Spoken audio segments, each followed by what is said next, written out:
Atëherë, nga projekt ligji, ata u rikthyn prapë te riciklimi. Pra, që është më sakta, atë që Partia Demokratike kishte nisur një industri riciklimi, që ishte investuar 500 milionë euro nga privati. Fabrika private. I mbylli, i falimentoi, sepse u zgjua një ditë pasi erdhi Klodian Zoto me të gjithë visht, një kompani holandeze, edhe tha unë do bëj inovacionin si me diellën, me AI. Unë tha do incineroj. Dhe na incineroj 500 milionë euro. Te e bëri. Incineroj edhe Arbena Metajn, pra incineroj Lefter Kokën. Alçi Blagun e vdiu fare. Alçi Blagu rrezik edhe krimet e komunizmit do marrë Gaza, do ja ngarkojnë atij, e kupton? Okej.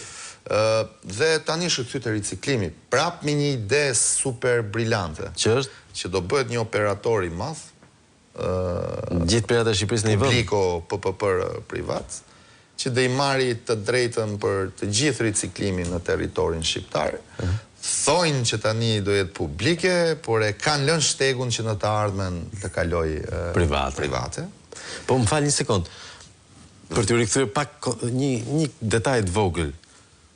Pavarësisht se janë në kërkim, Zoto dhe Mërtiri, përveç se marrin lekët rregullisht, me letra janë ata pronarët e mbetjeve për qarkun e Tiranës.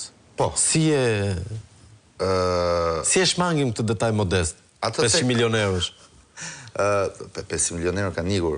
Po pra, jo 500 tjera dhe kisha parasysh unë. Qoftë na çojnë në arbitrazh ata.